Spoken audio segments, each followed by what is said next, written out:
آج کا ہمارا موضوع ہے دی legend of Maula Jat, critical review. Film نوجوانوں کو متاثر کرنے کا مؤثر ترین ذریعہ ہے۔ کیا اس فلم نے نوجوانوں کو علم اور تفریح دی ہے یا کہ صرف تشدد اور جہالت کو فروغ دیا ہے؟ اس کو ہم تفصیل سے ڈسکس کریں گے۔ اوریجنل فلم مولا جٹ 11 فیبرری 1979 کو ریلیز ہوئی اور اس فلم نے ڈائمنڈ جوبلی کی۔ یہ وہ وقت تھا جب سوویت یونین نے افغانستان پر قبضہ کیا تھا۔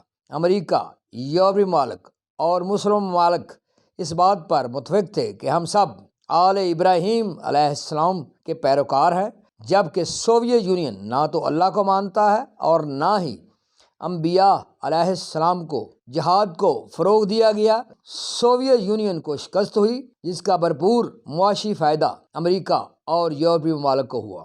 لیکن اب 1979 کے دور کے مقابلہ میں بہتر اور روشن خیال دور ہے۔ پھر بھی مولا جٹ کی اڈاپشن یعنی film the legend of Maula Jat release کر دی گئی ہے، جس میں آبرو ریزی، تشدد، انتقام کے بہت زیادہ سین ہیں۔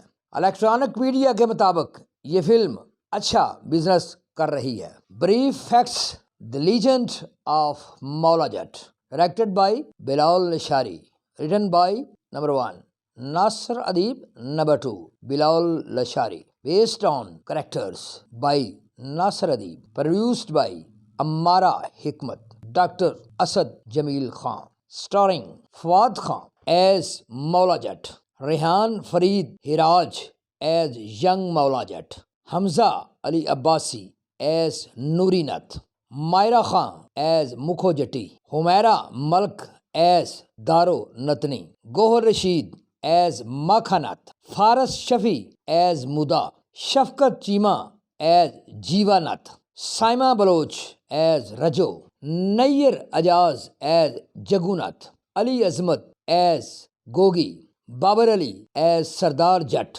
مولاز father, Resham as Malika Jattni Maula's mother, Zia Khan as Ali loyalist of Sardar Jatt, Kamran Lashari as narrator, Raheel Agha as Dani Maula's mother and Maula Jatt foster mother.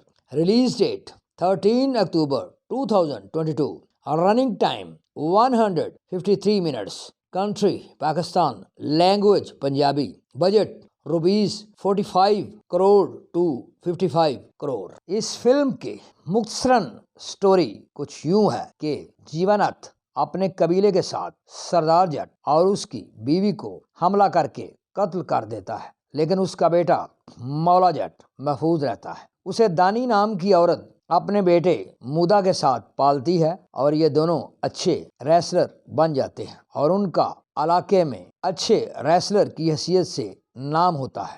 جیوا نتھ کا بیٹا ماکھا نتھ مولا جٹ کے گاؤں کی لڑکی کو اغوا کر کے لے جاتا ہے اور اس کے ساتھ آبرو ریزی کرتا ہے۔ مولا جٹ اپنی سوتیلی ماں سے اپنے بارے میں جاننا چاہتا ہے، لیکن وہ دشمنی کے خوف سے کچھ نہیں بتاتی۔ اسی دوران اسے مکھو جٹی سے عشق ہو جاتا ہے۔ ایک دن ایک بزرگ مولا جٹ کو اس کے باپ کی حویلی دکھاتا ہے اور اس کے ماں باپ کے قتل کے بارے میں سب کچھ بتا دیتا ہے۔ اس واقعہ کو سننے کے بعد اس کے اندر انتقام کی آگ بھڑک اٹھتی ہے اور وہ گنڈاسا اٹھا لیتا ہے۔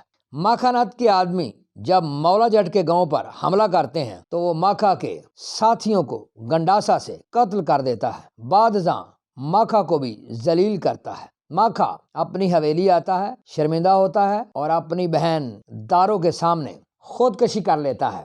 نوری نتھ جیل سے رہا ہوتا ہے اور اپنے بھائی کا انتقام لینے مولا جٹ کے گاؤں جاتا ہے۔ بہت سے لوگوں کو قتل کرتا ہے، جس میں مودا بھی قتل ہو جاتا ہے اور گاؤں کو آگ لگا دیتا ہے۔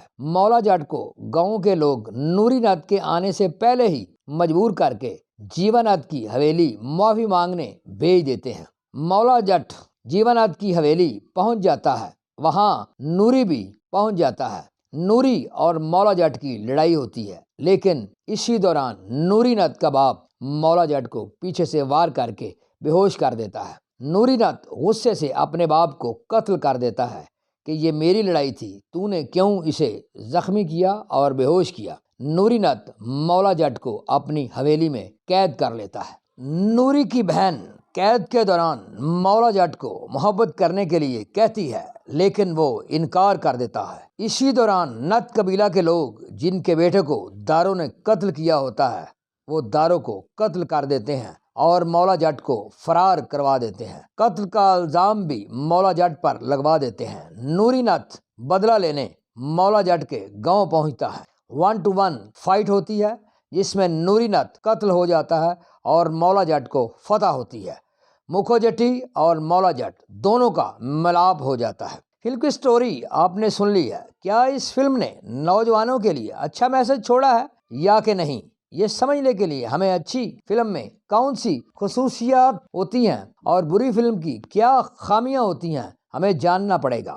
اچھی فلم میں 10 خصوصیات میں سے ایک خصوصیت ضرور ہوتی ہے جس کی تفصیل کچھ یوں ہے۔ Number 1 educative film, number 2 social issue based film, number 3 patriotic based movie, number 4 great man biographies based movie, number 5 sports based movie, number 6 positive culture based movie, number 7 messageful light comedy movie, number 8 science and technology based movie, number 9 family love story based movie, number 10 motivational history based movie وغیرہ وغیرہ۔ وقت ضائع کرنے والی اور اخلاق بگاڑنے والی فلمیں کچھ اس طرح کی ہوتی ہیں۔ Number 1 violence based movie, number 2 sense licence based movie, number 3 horror based movie, number 4 fantasy based movie, number 5 nude based movie, number 6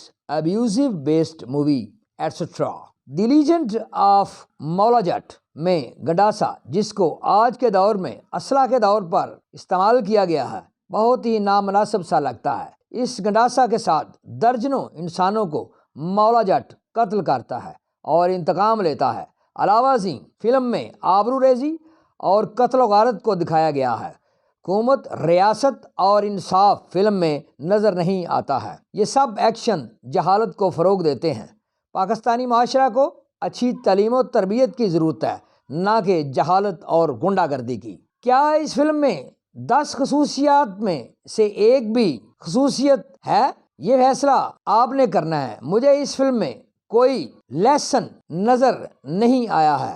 البتہ اس فلم میں sound effects, visuals, locations, cinematography اچھی ہے۔ اداکاروں کی ایکٹنگ بھی مناسب ہے اور یہ فلم بھی اچھا بزنس کر رہی ہے، کیونکہ سوشل میڈیا اور الیکٹرانکس میڈیا میں اس فلم کی کافی ایڈورٹائزنگ کی گئی ہے۔